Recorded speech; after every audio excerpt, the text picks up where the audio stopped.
Hey guys, welcome to my channel. So today we'll be discussing about the new feature that has been introduced in the world of Databricks.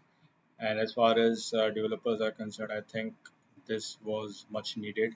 So we have something called Repo being introduced for Databricks, and this is something that will that will make the job much easier when it comes to linking or you're saving your changes on the notebooks to Git or GitHub. So without this or prior to this, what we had to do as a developer is that we had to, work on each of the notebook, and after we are done with the changes, we have to manually go and save those changes into that respective Git folder.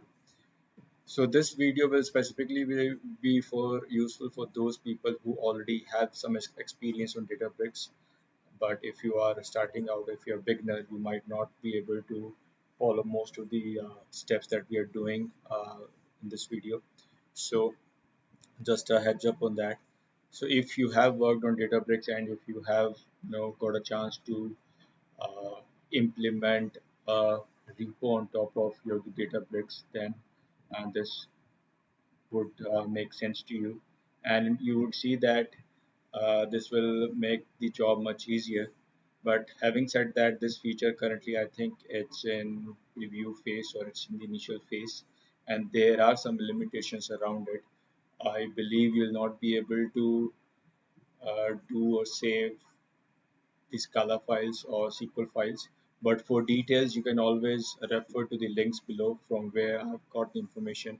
And those are two useful information. One is provided by Microsoft, and the other one is provided by a guy who runs his YouTube channel, which is super useful. So you can follow the links in the description box. So let's get started. So basically, what we want to do is we want to achieve all these features, or we want to test all these features. So we'll be starting right from the scratch. So what we would do first is we will create a repo in GitHub. We will use this for our demo purposes. And just taking a step back, I think this would totally be a demo session where we would just walk you through, or I would just walk you through on the learnings around the Databricks repo. And the second point that we'll be doing, or the second implementation step that we'll be following, is that we will try to link the Databricks workspace with this repo. We'll try to create a new branch, because when you are normally working or you are developing something, you create a branch out of your main branch and then do your changes. This could be your feature branch, you could call it as a developer branch. After you're done with the changes, then you need to create a pull request so that the branch that you've just created no longer will be in use. The changes will go into the main branch. So we'll try to test that, and then at the end we will see how this is useful, and we'll have to actually use the DevOps in order to move the changes from the repo to the workspace. So there are two main concepts here. One is repo and the workspace. So workspace, I think you might be familiar with this, but repo is something that has come up new, just for making things easier as far as linking to GitHub is concerned. So let's get started. So first thing is that we need to go into the GitHub, and we'll create a new branch. So let's sign into GitHub.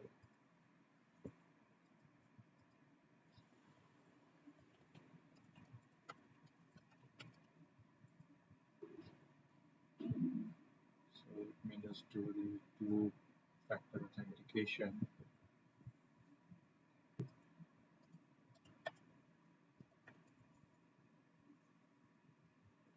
Okay, so now we are into GitHub. So let's create a new repo.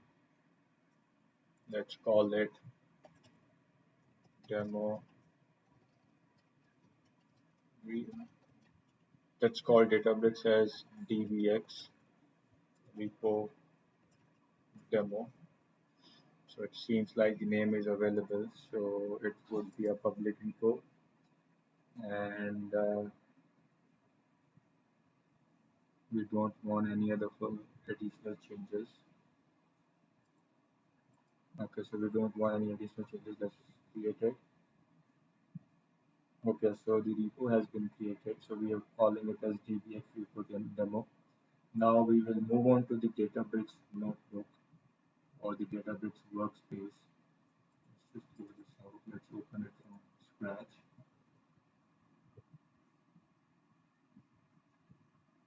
We'll try to log in.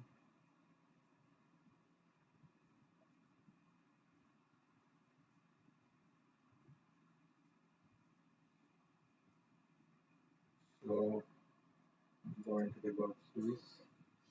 So you see, this is the repos feature that we have been talking about, and it's so we are going to explore this. So you see here repos workspace. So up till here, if you have not used repos, you might be using workspace where you create your notebooks and folders, and you most of the times I think those notebooks are invoked by ADF, so that is what we have done, Azure Data Factory. But in some cases, you can set up an independent job on top of it. So let's go into repos, and after that, so this is the repo integration that I did when I was just trying to test it on my own. But for the sake of this demo, let's try to link it to the repo that we've just created. So we would get the URL for this. So URL is here. So let's copy this, put it here. So repo name is this. So it has automatically identified that this is a GitHub repo, but there are various other options available. So you have the options of GitHub Enterprise, Bitbucket, Cloud Server, GitLab, Azure DevOps. So you can choose any one of these. So let's click on create.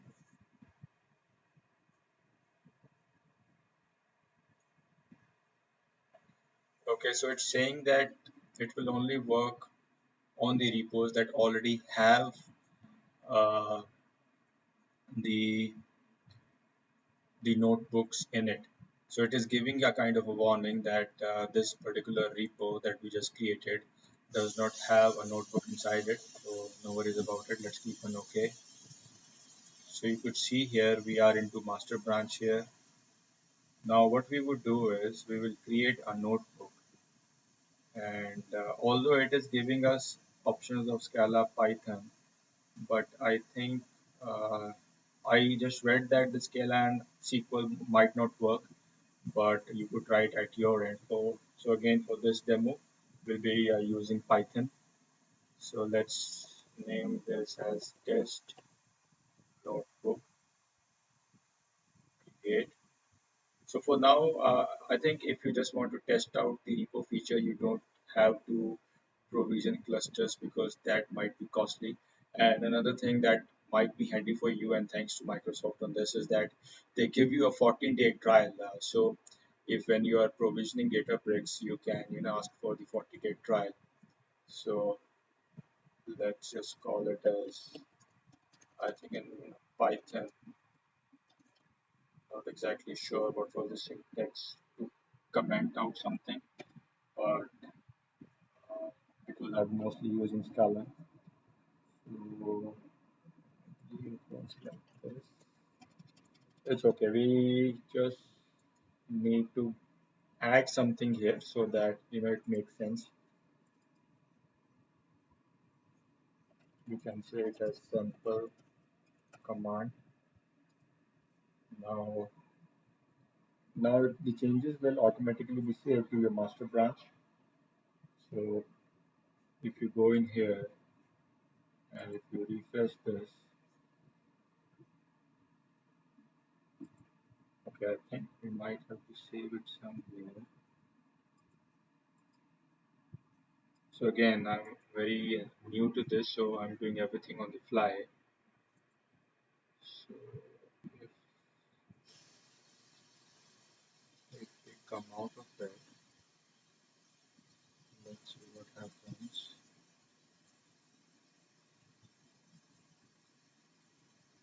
Oh my bad, I should have been doing this. No, this is the one. Sorry, I'm just talking out loud. Maybe let's go back to the workspace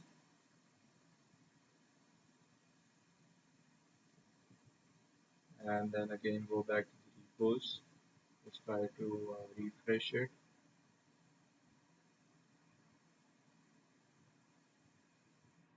Go to the home page, DPH repo demo. Okay, don't see a master branch, but no worries. Let's go into here.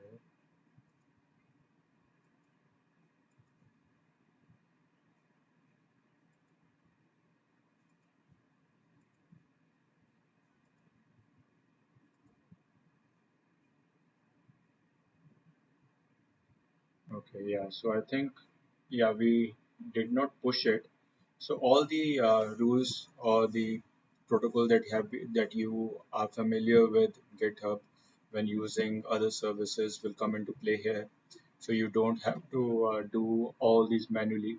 It's quite intuitive as well. So you can pass anything here, and you can commit your changes.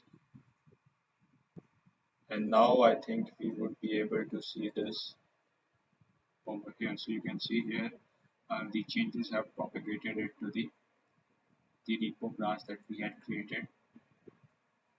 So now let's what we want to do now is we want to clone this. So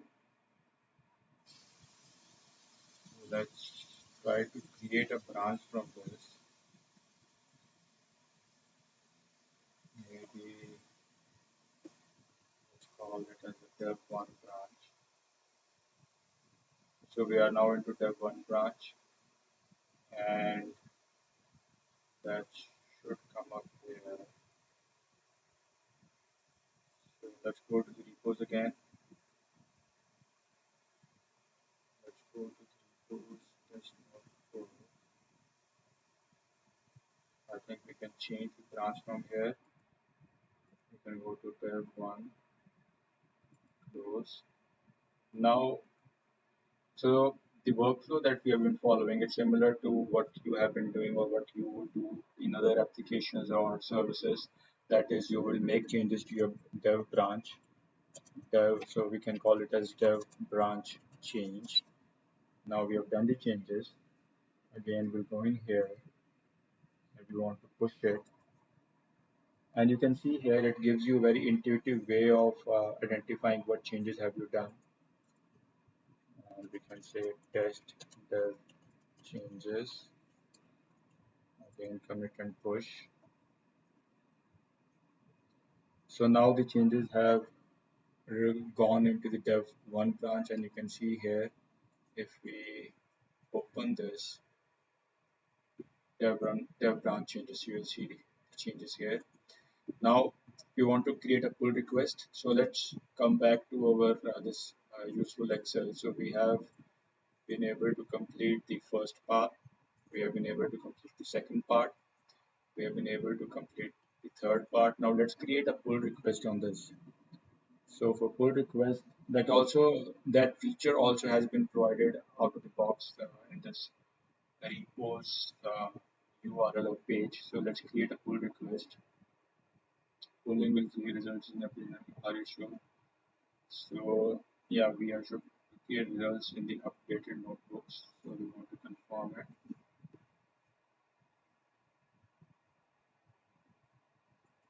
What happened here?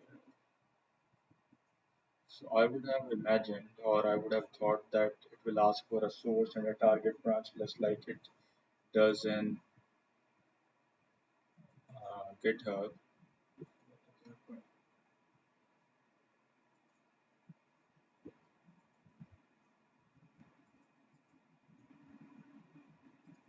Again, let's go in here, go in here,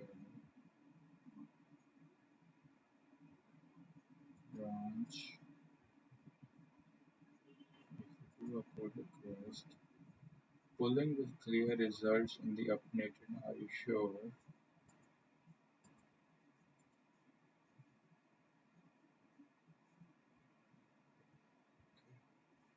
Okay, I think let's use GitHub in order to do the pull request. So we'll come back to here. So we'll go to pull request, and what we would say is recent pushes 2 minutes ago. We will do a new pull request. So we will take the changes from dev to master, create it, just type in some comment, random comment, create pull request. So the pull request has been done.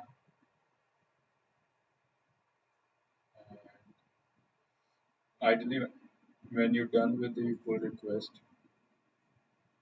you can delete your branch.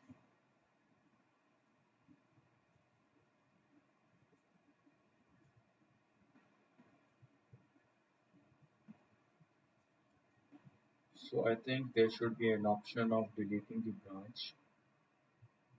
Let's see, files changed, commits, actions, maybe go to the pull request. Okay.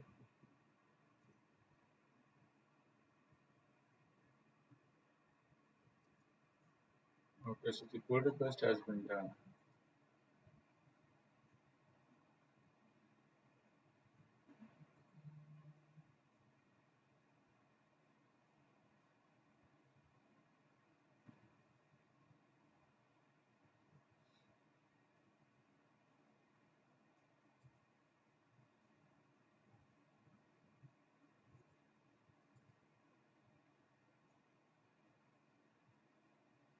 But let's see. What I was trying to do was I was trying to delete the Devon branch, but let's not delete it.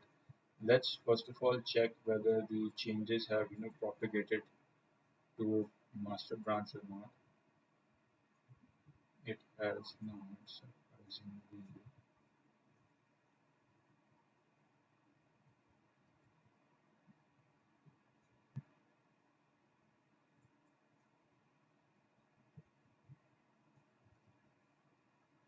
Okay, I think it's still open, so we have to make those changes.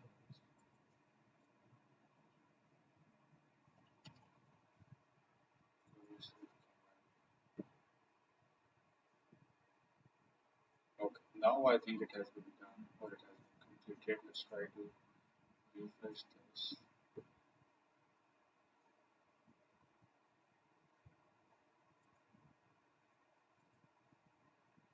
It's not liking it.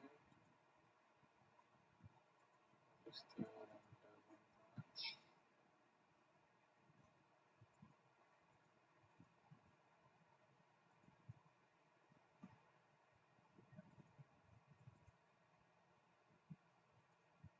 Okay, so this is the Devon branch.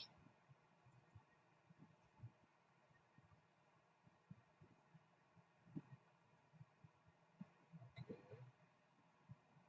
let me do the pull request again. I'm not sure what I commented 3 minutes ago was.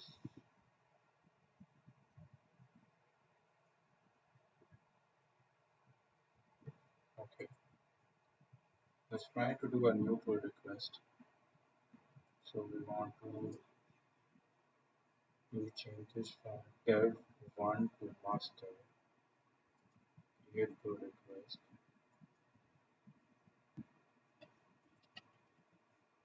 test 2, create pull request,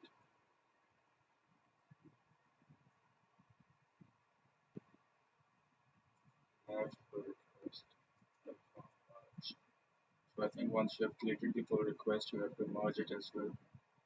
So it is merged now. Now if you refresh it, and if you go into the master branch, we should see those changes. So once you create the pull request, you have to merge it as well. Now we want to delete the dev1 branch. So dev1 branch is no longer there, as you will see here. Okay, so dev1 branch is no longer there. So this is good when it comes to working and making sure that you don't have to follow the manual process of linking or saving one notebook at a time. So it does help in that immensely. It's kind of intuitive as well as you would expect it to be when you compare it with other applications. But one problem that it does not address is your workspace still does not have your notebook. So that's something that has been missing uh, because there should be a feature here where you would be able to take your changes from the repo branch to the workspace. So these are two different, you can treat it as one workspace is directly linked to your GitHub, which is not exactly a workspace in technical terms. So they're calling it as repos. But then there is another one, the workspace, which is given out of the box by Databricks, and this is the workspace that would be visible if you want to invoke the Databricks notebooks using ADS, because this will not be useful and this path will not be available. So in order to do that, we take the help of DevOps, Azure DevOps. So let's log into Azure DevOps. So I'm already logged into my Azure DevOps account. So we'll be creating a new pipeline. So let's go in here. We'll create a new release pipeline. It would be an empty job. So first of all, we have to link to the ADF. So we have to link to the GitHub. So we can call it as uh, to workspace because we want to do the deployment from GitHub repo to a workspace. And first of all, we have to link it to the GitHub repo that has already been created. So our repo name was this one. This is not the right one.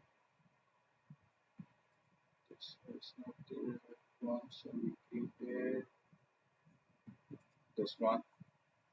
Default branch would be master because that is where we have merged the changes and we always want to get the latest from this. Click on add, then you go to the workspace. And you need to install an extension for this, which is basically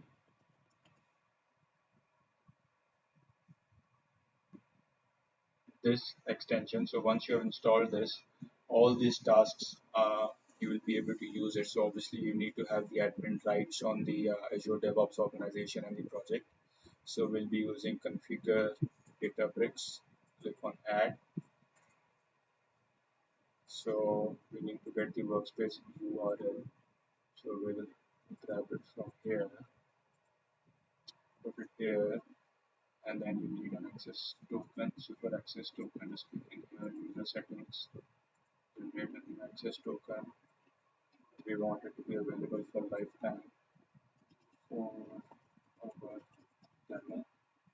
Generate. Make sure you copy this. Then release pipeline here. And then once you have done that, just save it.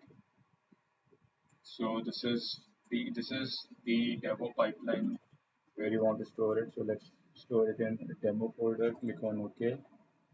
So now you have done that. So you have established a connection to the Azure DevOps, not to the Azure.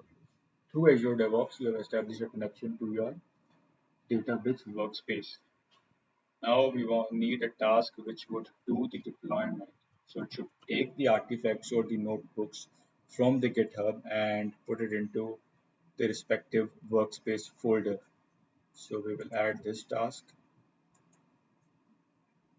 So notebooks folder would be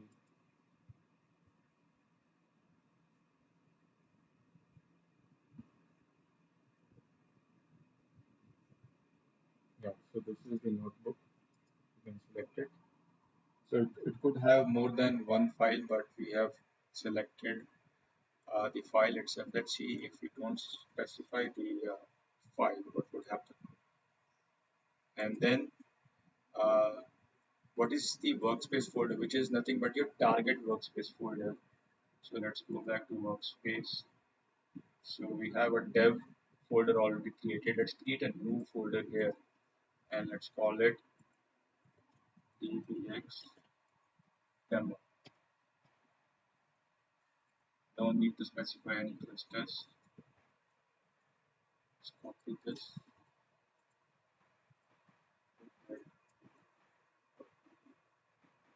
dbx demo.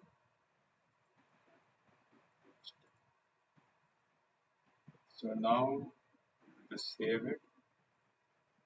Okay. So now let's just deploy this. Let's see what happens. So again, I'm not an expert on this GitHub. Still trying to GitHub and Azure DevOps. Still try to learn a lot of things around it. But once you start using it, you get a little hang of it.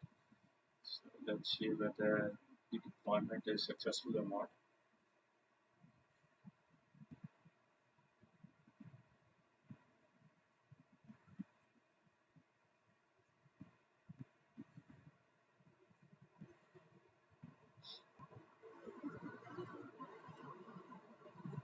So if it is successful, if it turns out to be successful, then we should see that test notebook to be there. But we have got some errors. So let's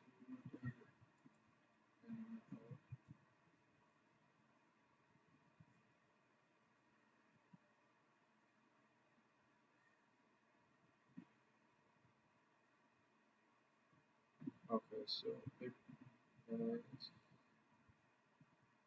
DBX,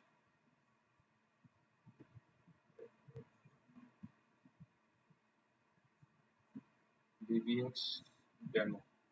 It is complaining about the target path. So let's see DBX DEMO. Sorry, we should have created a folder. That's my bad. DBX, not a notebook. So I think you guys might have spotted it.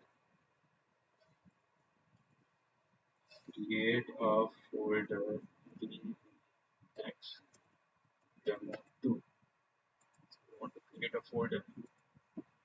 Now let's enter the pipeline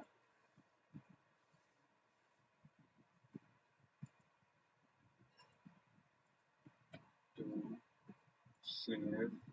Click on OK, create, and then press run it.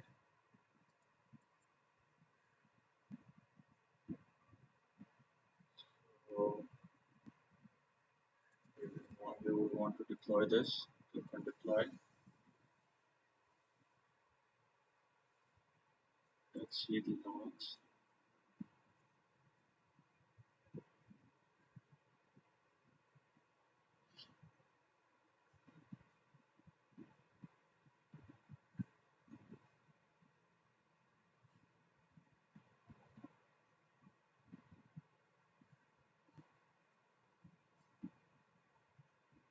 So hopefully this time it would be successful.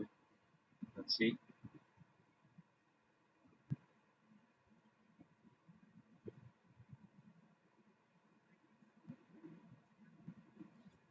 Again, it was not successful.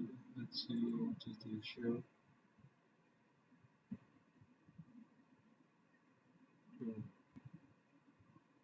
Workspace, source workspace, or missing argument target path.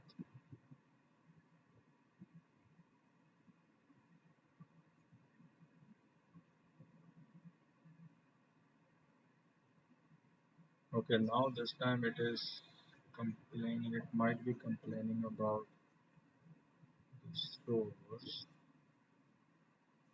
The uses here workspace import target, right? Okay, let's do one thing. I think the issue might be because we have selected the entire folder in the source end. It might be we might have to select, uh, you know, the individual or the respective.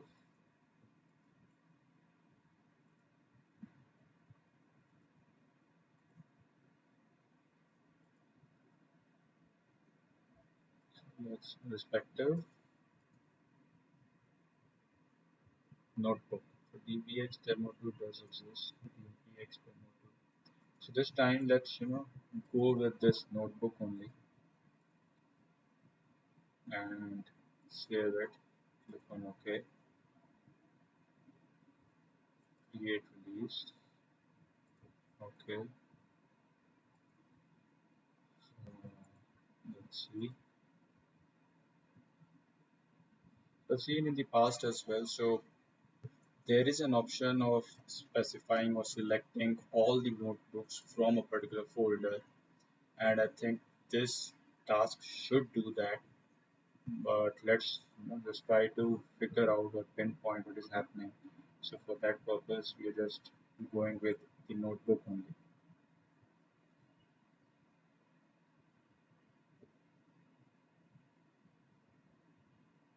So this is real-time debugging. This is I'm debugging in front of you, and that's why you see it. The specified path for notebook folder is a file. Okay, let's go to edit pipeline again. Deploy notebooks to workspace. So let's refer to the other pipeline that I created because that was successful. Deploy notebooks to workspace.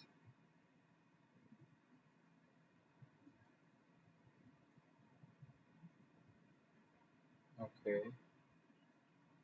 so based on this, let's open this in the new tab. Edit.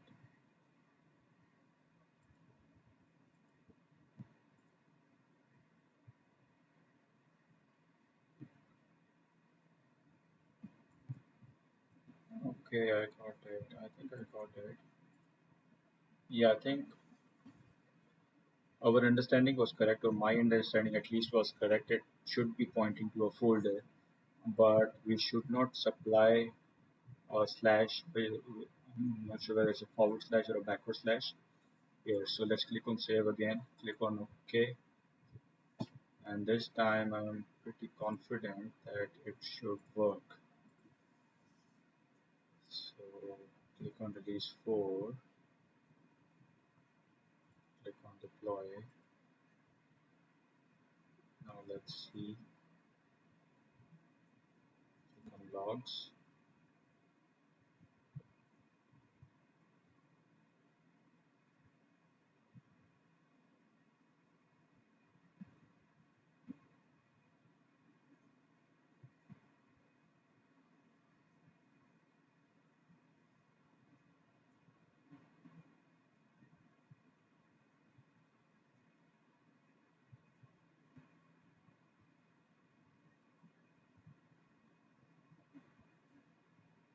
First three steps are always executing without any errors.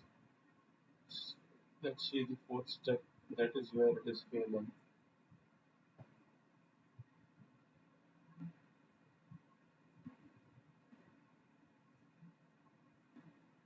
Cool.